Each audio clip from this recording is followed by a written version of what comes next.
चल बेटा ओके, आजा वापस आजा। तो हम लोग लास्ट टॉपिक डिस्कस की थी क्या, लॉस ऑफ केमिकल कॉम्बिनेशन, है ना। आज का टॉपिक हम लोग डिस्कस करेंगे क्या, मोल कॉन्सेप्ट। तो मोल कॉन्सेप्ट का जो कॉम्बिनेशन है उसके बारे में बात करेंगे, ठीक है। तो देखो बेटा, हम लोग बात करेंगे किसके लिए, मोल कॉन्सेप्ट। अब देखो, मोल कॉन्सेप्ट के बारे में अगर हम लोग बात करते हैं तो हमने पहले ही पढ़ा था कि मोल कॉन्सेप्ट क्या है, ये क्या होता है एक्चुअली, एग्जैक्टली मोल क्या होता है। तो mole is the seventh SI unit, seventh SI unit है ना, ये सेवंथ एसआई यूनिट है।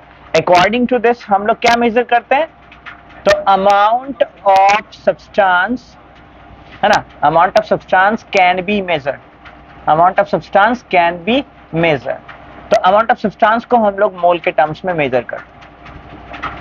अब देखो, सबसे पहला चीज, सबसे बेसिक चीज हम लोग देते हैं एग्जांपल लेकर के।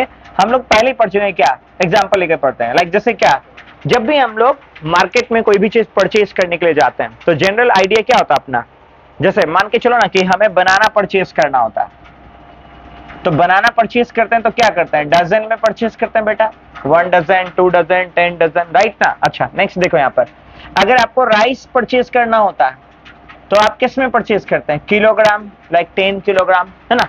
और अगर आपको मिल्क परचेज करना होता है तो क्या करते हैं यहाँ पर, 5 लीटर, राइट ना। तो यहाँ पर हमारे पास 3 डिफरेंट यूनिट समझने को है मेजरमेंट के लिए। पहला हमने बोला क्या, डजन। डजन का मतलब क्या हो रहा है, नंबर, यानी क्वांटिटी को हम लोग नंबर के टर्म्स में मेजर कर सकते हैं। किसके टर्म में मेजर करते हैं, नंबर के टर्म्स में। दूसरा जो होता है बेटा, यहाँ पर देखो किलोग्राम है, यानी किलोग्राम कहने का मतलब क्या है, मास के टर्म्स में क्वांटिटी मेजर कर सकते हैं। तीसरा आपके पास लीटर, इसका मतलब क्या, क्वांटिटी को हम लोग वॉल्यूम के टर्म्स में मेजर कर सकते हैं। तो एग्जैक्टली अगर प्रैक्टिकली हम लोग देख पाते हैं तो प्रैक्टिकली 3 डिफरेंट यूनिट है of the measurement of matter. पहला क्या है, नंबर, दूसरा क्या है, मास, और तीसरा क्या है, वॉल्यूम। अगर ये 3 डिफरेंट मेजरमेंट यूनिट है तो इसी 3 डिफरेंट यूनिट में हम लोग क्या कर सकते हैं, मोल को डिफाइन कर सकते हैं। क्या कर सकते हैं बेटा, मोल को डिफाइन कर सकते हैं। तो यहां पर पहला चीज क्या आ गया बेटा, so mole can be defined in terms of number, ठीक है ना, मास एंड वॉल्यूम। यहां तक तो कोई प्रॉब्लम वाली बात नहीं है, नंबर, है ना, नंबर, मास एंड वॉल्यूम। तो पहले इसको आप नोट कर लीजिए, ठीक है ना, फिर हम आगे बढ़ेंगे कि how mole can be defined in terms of number, ठीक है। हाँ मतलब नॉर्मल थिंग है, ये डेफिनेशन नहीं है, it is not a definition, it is basic idea, है ना।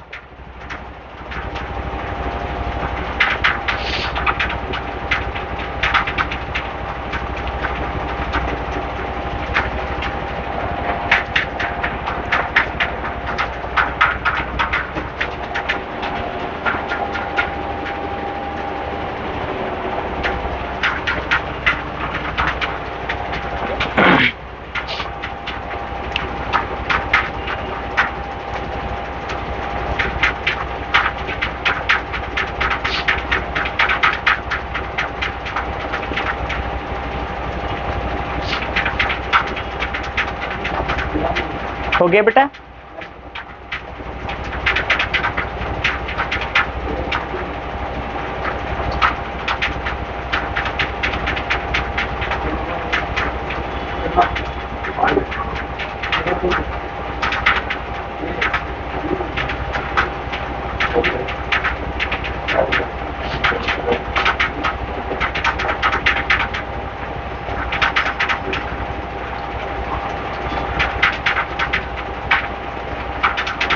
ठीक है, हो गया ना।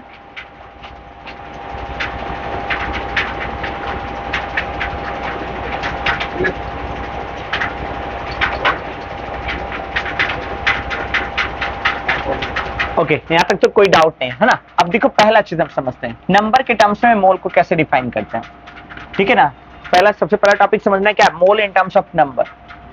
तो पहला आपका क्या है, mole in terms of number, mole in terms of number. तो देखो बेटा, mole in terms of number, हम नंबर में मोल को कैसे डिफाइन कर सकते हैं। तो कहते हैं क्या है, यहाँ पर देखिए, a collection of Avogadro's number, a collection of Avogadro's number, ठीक है ना, कलेक्शन ऑफ एवोगाड्रोस नंबर तो एवोगाड्रोस नंबर है क्या चीज बेटा रे?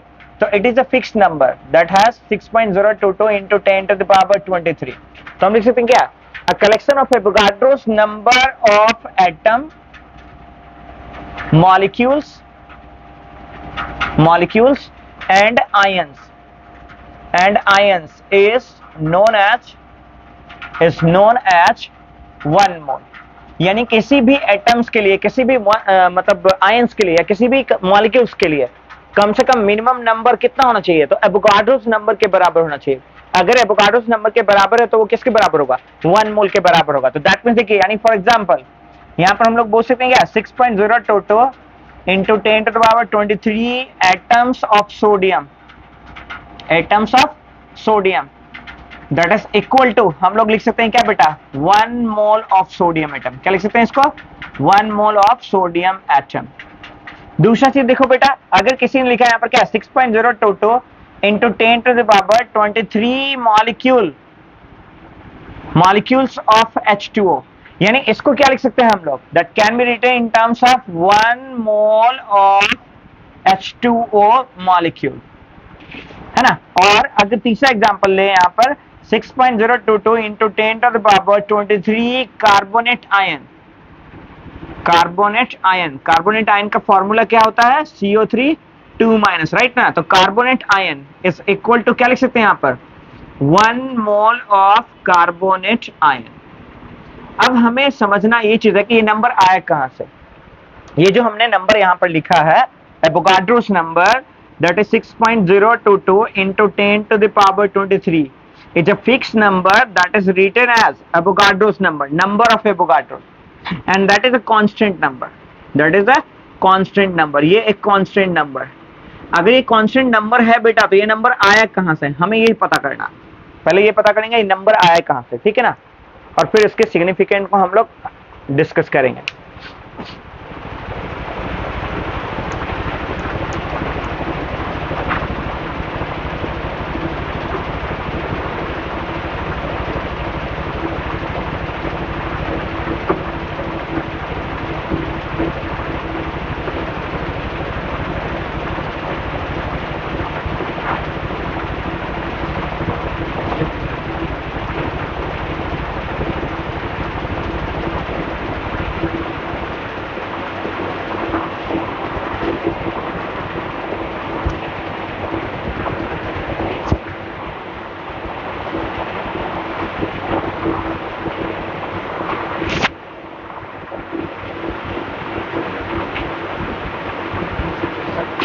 ठीक है ना।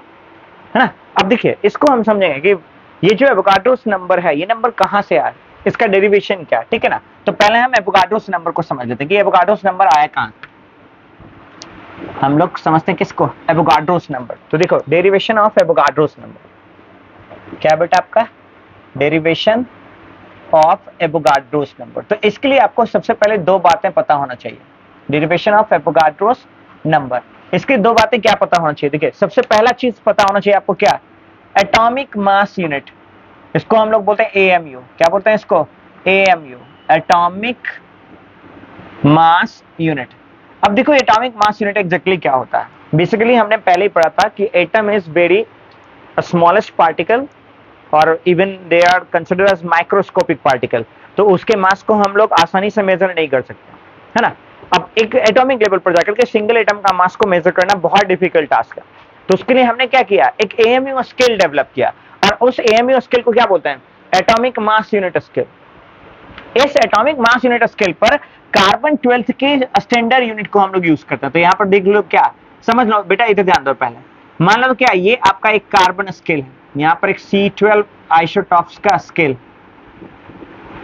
तो ये पूरा एक यूनिट है, कितने यूनिट का? 12 यूनिट का। कितने यूनिट का बेटा? 12 यूनिट का। और अगर हम इसको 12 इक्वल पार्ट में डिवाइड कर दें, 12 इक्वल पार्ट में इसको हम डिवाइड कर दें, 1 2 3 4 5 6 7 8 9 10 11 और 12 यूनिट में डिवाइड किया, इक्वल डिवीजन अगर है तो क्या ये वाला पार्ट 1/12 होगा? Equal division. क्या ये वाला 2/12 पार्ट होगा? ठीक है ना, ये वाला आपका 12/12 पार्ट इक्वल होगा। और अगर ये इक्वल डिवीजन आगे तक कंटिन्यू हम कर दें तो ये वाला कितना पार्ट होगा, n/12। सो ये 1/12 किसका पार्ट है, C12 आइसोटॉप्स का। तो हम यहाँ पर ऐसे डिफाइन कर सकते हैं 1/12 ऑफ C12, और ये n/12 भी किसका पार्ट है, C/12 का पार्ट है। तो यहाँ पर क्या लिख सकते हैं, n/12 इंटू C12। अब इस n/12 इंटू C12 को मैं ऐसे लिखता हूँ n times of 1/12 into C12। अब ध्यान दीजिएगा थोड़ा सा यहाँ पर, इसको आगे सॉल्व करते हैं। 1/12 इंटू इसका टोटल यूनिट कितना है, 12 यूनिट। 12 से 12 कट गया, कितना AMU आ गया बेटा, 1 AMU। कितना आ गया बेटा यहाँ पर, 1 AMU। यानी एग्जैक्टली ये किसको डिफाइन कर रहा है, ये 1 AMU के मास को डिफाइन कर रहा है। किसको डिफाइन कर रहा है, 1 AMU के मास को डिफाइन कर रहा है। यहां पर देखिएगा, यहां पर अगर हम लोग बात करते हैं तो क्या ये वाला सिस्टम जो है वो ये 1 AMU है। देखिए ये वाला part 1/12 into C12, 1/12 into C12, तो ये 1 AMU पार्ट है। तो यहां पर क्या हो जाएगा, n into 1 AMU, that means n into 1 AMU, that means क्या हो जाएगा, ये n AMU। तो 1 AMU क्या हो गया, it is only 1/12 part of C12 isotopes. n AMU क्या हो गया, क्या इसको हम ऐसे डिफाइन कर सकते हैं, it is mass of an atom which define the mass of an atom is n times more or less than mass of 1 AMU। कोई कंफ्यूजन हो तो नहीं, तो दो तरीके का यहाँ पर मास है बेटा।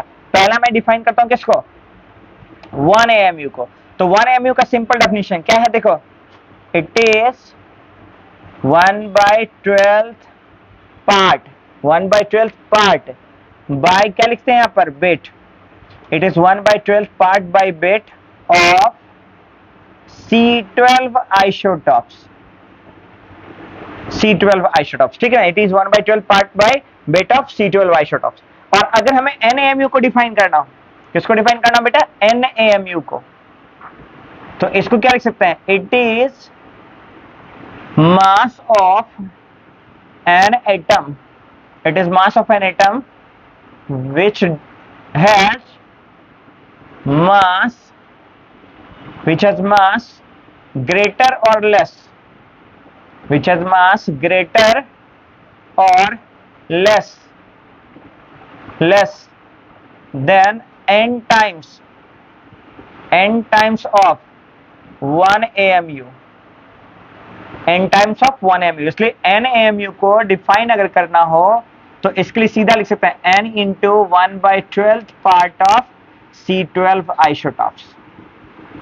तो ये दो मास है, ये फंडामेंटली किसी के लिए भी एप्लीकेबल हो जाएगा, और ये सिर्फ और सिर्फ किसके लिए एप्लीकेबल है, 1 AMU के लिए। किसके लिए एप्लीकेबल है, 1 AMU के लिए। तो यहां से हम लोग 1 AMU का वैल्यू फाइंड आउट कर सकते हैं, यहां से हम लोग n AMU का वैल्यू फाइंड आउट कर सकते हैं, और ये किसी भी एटम के लिए क्या होगा, फंडामेंटल डेफिनेशन होगा उसके मास के लिए, ठीक है ना।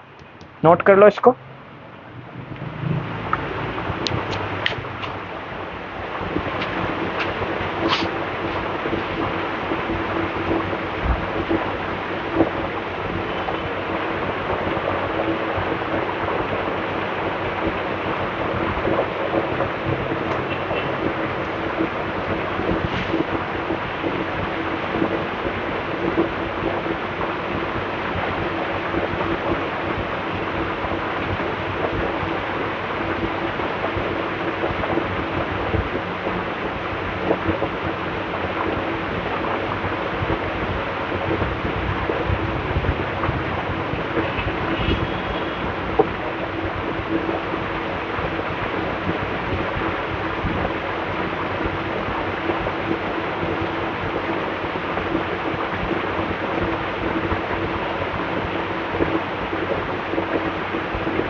कोई डाउट भी है, नहीं ना।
हो गया।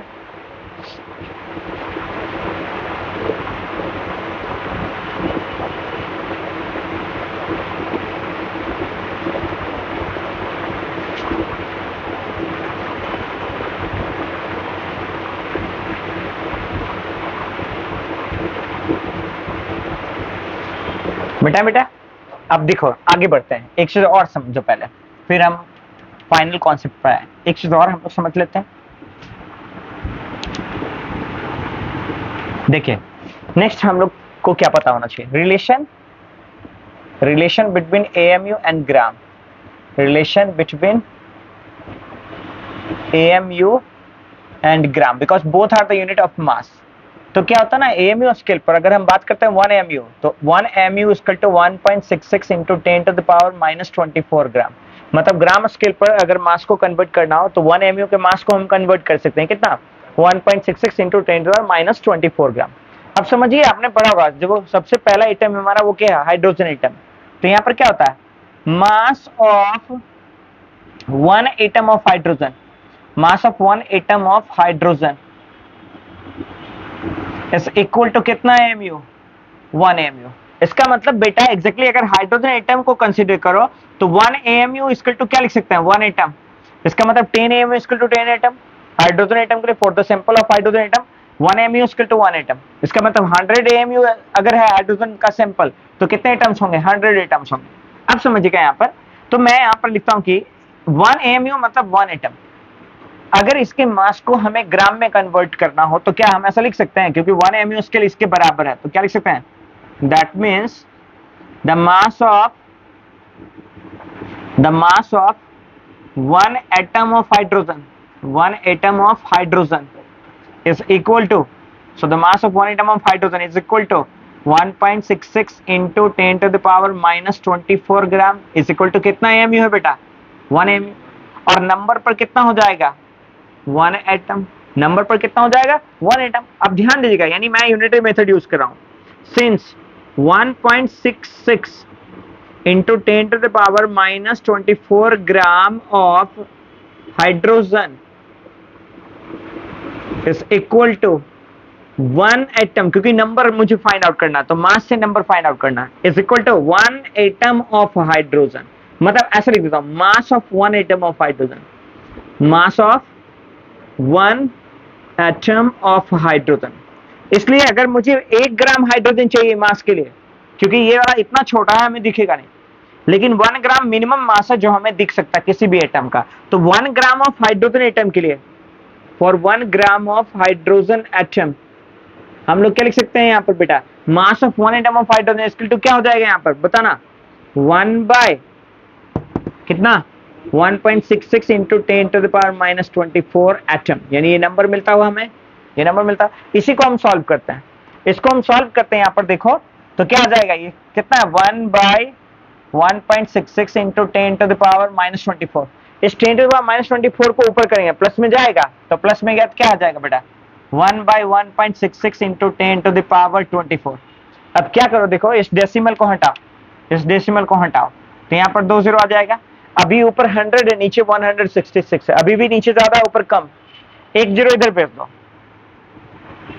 1000 डिवाइडेड बाय 166 इंटू 10⁻23 हो गया। अब देखिए ये वाला नंबर मिला, इसको आप इससे डिवाइड करेंगे, you will get 6.022 something something like that, right ना। इसलिए बस हम इतना नंबर उठा लेते हैं यहाँ पर 6.022 into 10⁻23 number, so that is your Avogadro's number. आगे समझ में कोई कंफ्यूजन वाली बात तो नहीं ना, यानी जब हमें हाइड्रोजन एटम के 1 ग्राम सैंपल कलेक्ट करने होंगे तो हमें कितना एटम चाहिए होगा, 6.022 इंटू 10⁻23 एटम चाहिए होगा। इतना एटम ही क्या है, उसके 1 ग्राम मास का है, इसलिए ये एटम क्या है, फिक्स हो गया, ये एटम क्या है, फिक्स हो गया। क्लियर है ना, कोई कंफ्यूजन वाली बात तो नहीं है ना, नोट कर लो इसको।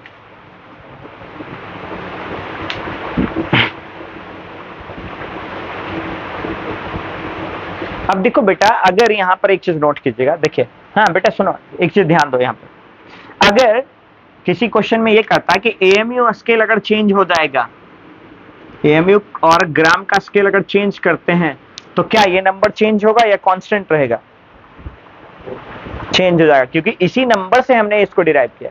तो अगर एमयू स्केल को ग्राम स्केल पर अलग मैग्नीट्यूड में मेजर करते हैं तो वो नंबर भी क्या हो जाएगा, बदल जाएगा, ठीक है ना, because that number depends upon the mass of one MU. किस पर डिपेंड कर रहा है, mass of one MU. Clear है ना, कोई कंफ्यूजन वाली बात नहीं। तो एमयू डिपेंडेंट नंबर है, ये कैसा नंबर है, it is MU dependent number, it is MU dependent number.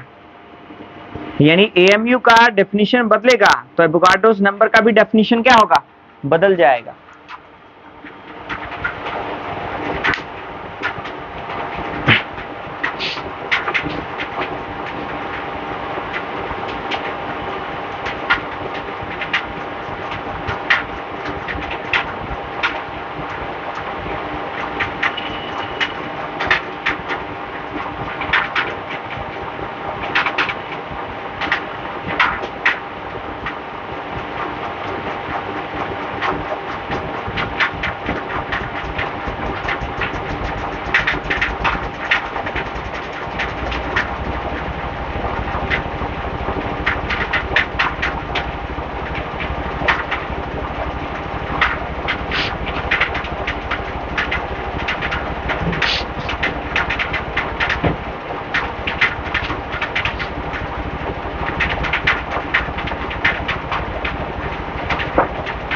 ठीक है ना, कोई डाउट तो नहीं रहा ना।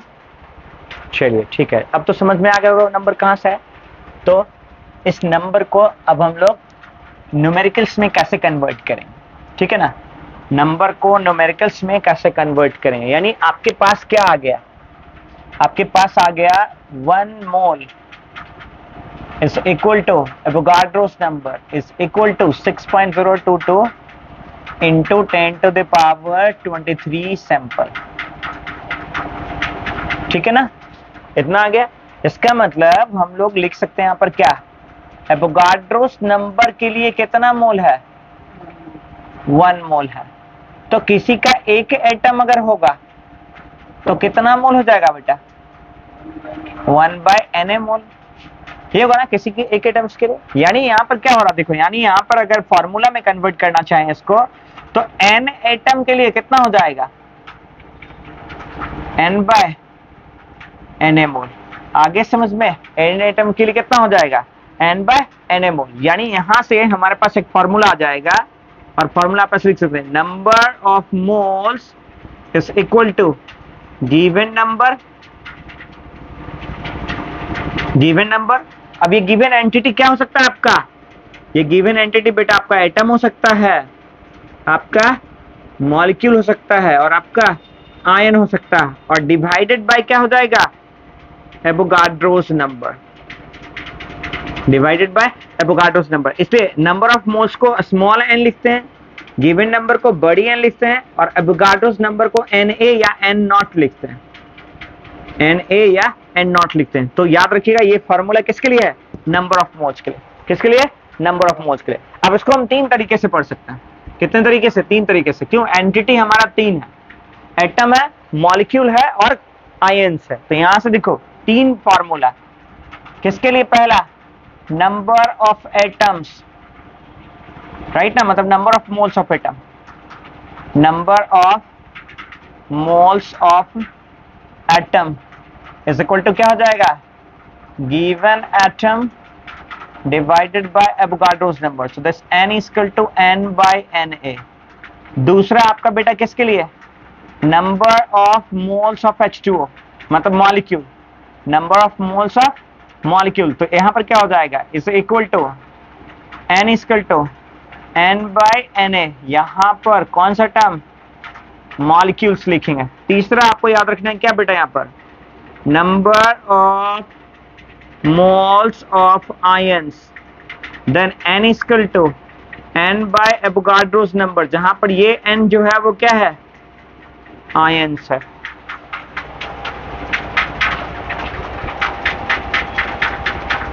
ठीक है ना, ये n क्या है, आयंस है।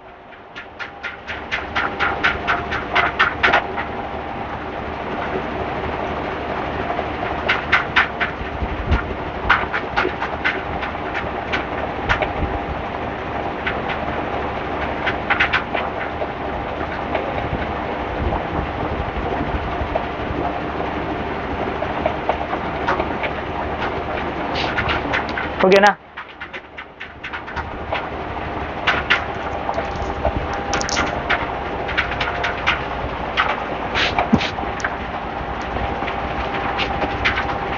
मिटाएं इसको बेटा, कोई डाउट नहीं ना।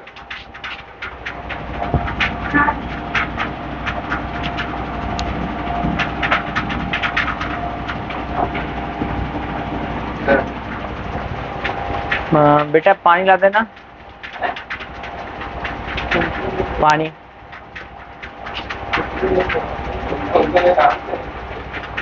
हो गया ना यहाँ तक, कोई डाउट नहीं है ना।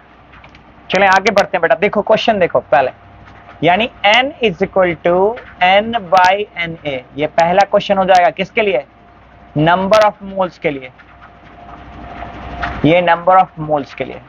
तो दूसरा बेटा यहां पर क्या हो जाएगा, अगर आपको ये चाहिए then n is equal to n into Avogadro's number, यानी इसको क्या क्या पढ़ सकते हैं, ये n हो सकता है क्या, number of atoms is equal to n, मतलब इसको मैं टर्म में लिख देता हूं, number of mole into Avogadro's number. वैसे ही सिमिलरली अगर मैं लिखूं इसको क्या बेटा रहे, इस n को मैं लिख दूं number of molecule, then it is equal to number of moles of molecule into Avogadro's number. अगर किसी ने पूछा आपसे नंबर ऑफ आयंस, तो आप क्या लिखेंगे यहां पर बेटा, number of moles of ions into Avogadro's number. इसलिए कॉमन फॉर्मूला सीधा सीधा लिखा मैंने, n is equal to small n by Avogadro's. ठीक है, जहां पर ये क्या है, ये एंटिटी कोई भी हो सकता है। आपको दिमाग में क्या रखना है, तीन तरीके का एंटिटी मिलेगा आपको। कौन कौन सा, एटम मिलेगा, मॉलिक्यूल मिलेगा, और बेटा क्या मिलेगा, आयंस मिलेगा। ठीक है ना, एटम मिलेगा, मॉलिक्यूल्स मिलेगा और आयंस मिलेगा। समझ में आया, कोई कंफ्यूजन वाली बात तो नहीं ना। अब देखो थोड़ा सा क्वेश्चन देखते हैं, क्या क्वेश्चन होगा और किस तरीके से उसको सॉल्व करेंगे। जैसे मान लीजिए क्या, बहुत आसान होता है, कुछ डिफिकल्ट नहीं है। पहला क्वेश्चन मान लेते हैं यहाँ पर क्या, find the number of moles, find the number of moles of follows. मान लीजिए कुछ नंबर ऑफ मोल्स आपको कैलकुलेट करना हो। जैसे पहला क्या कहता है बेटा, यहाँ पर देखो 1.6 into 10 to the power 23 atoms of sodium. अब मान लीजिए इसमें आपको नंबर ऑफ मोल्स निकालना, तो सीधा सीधा ये तो नंबर ऑफ एटम्स गिवन है ना, किसके लिए, सोडियम के लिए गिवन है। तो हम डायरेक्ट फॉर्मूला लगाएंगे। फॉर्मूला क्या कहता है अपना, फॉर्मूला कहता है n equal to n by Avogadro's number use कीजिए। ये जो नंबर गिवन है वो क्या है, n है, और एवोगाड्रोस नंबर आपको मालूम होता है। तो क्या कीजिएगा आप 1.6 इंटू 10 टू द पावर 23 को डिवाइड कर देंगे किससे, 6.022 इंटू 10 टू द पावर 23 से। तो ये तो कट गया, यानी आपके पास कितना आ गया, 1.6 बाई 6.022 मोल। क्लियर है ना, कोई कंफ्यूजन वाली बात तो नहीं है ना। अच्छा दूसरा क्वेश्चन देखते हैं, दूसरा क्वेश्चन देखें यहाँ पर। दूसरा क्वेश्चन क्या करता है, दूसरा क्वेश्चन कह रहा है बेटा 1.5 into 10 to the power 24 molecules of 1.5 into 10 to power 24 molecules of क्या बेटा, H2O, ऑफ H2O। ठीक है,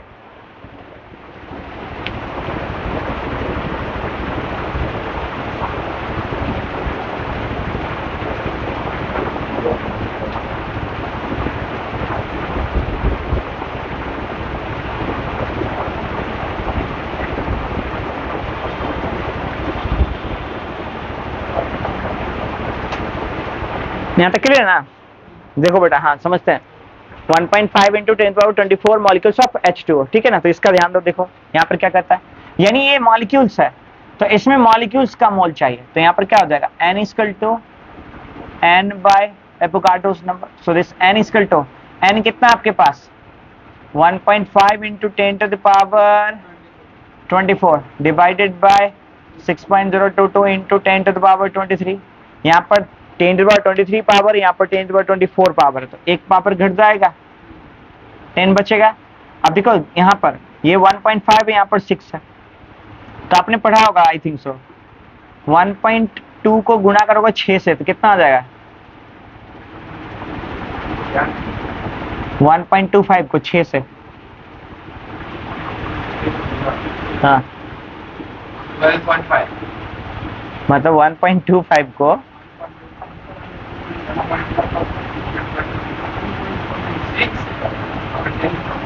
हाँ देखो ऐसे ध्यान दो, सीधा सीधा करो ना, इसको करो डिवाइड, डेसिमल पकड़ना हटाओ, कितना हो जाएगा? 6 दूनी 12, अच्छा 2 से आएगा ना, 25 से 150 होता ना, 2.5 कितना हो जाएगा? 0.25, 0.25 को 10 से गुणा कर दो, कितना हो जाएगा? 2.5, सो n इक्वल टू 2.5 मोल, ठीक है ना। 25 से 150 होता है ना, तो 1.5 है तो 0.25 बच जाएगा, ठीक है। आया समझ में कि नहीं? देखिए ना, 25 6 जा 150 होता ना, यानी 2.5 6 जा 15 होता, लेकिन ये 1.5 है ना, तो 0.25 होगा, और 0.25 को 10 से गुणा कर दो, क्या आ जाएगा? 2.5 मोल जाएगा। तो ये मॉलिक्यूल्स हो गया, ये एटम्स हो गया। तीसरा एक और देख लेते हैं, तीसरा एक और, 9 into 10 to the power 30 ions of carbonate ion. अब ये आयन्स है ना, तो यहां पर भी तो फॉर्मूला वही होगा ना, n equal to n by Avogadro's number. तो n कितना बेटा? 9 into 10 to the power 30 by 6.022 into 10 to the power 23, ठीक है ना। अब यहाँ पर पावर कितने से डिफर कर रहा है? 7 से, है ना। पावर करते हैं ना, ऊपर करते तो माइनस हो जाता है, तो ये 10 टू द पावर 7। अब यहाँ पर देखिए 1.56 जा 9 होगा, 15 छक 90 होता ना, ये तो 90 है नहीं, 9 है ना, तो 1.56 जा 9 कितना हो जाएगा? 1.5 into 10 to the power 7 mole, 2.5 moles, ठीक है ना, 10 मोल। क्लियर है ना? कोई कंफ्यूजन नहीं है ना? ठीक है, फिर सी यू टुमारो, है ना। इतना काफी ना, आज बहुत गर्मी है यार। ठीक है, फिर सी यू टुमारो। हाँ, इसको नोट कर लीजिए, ठीक है।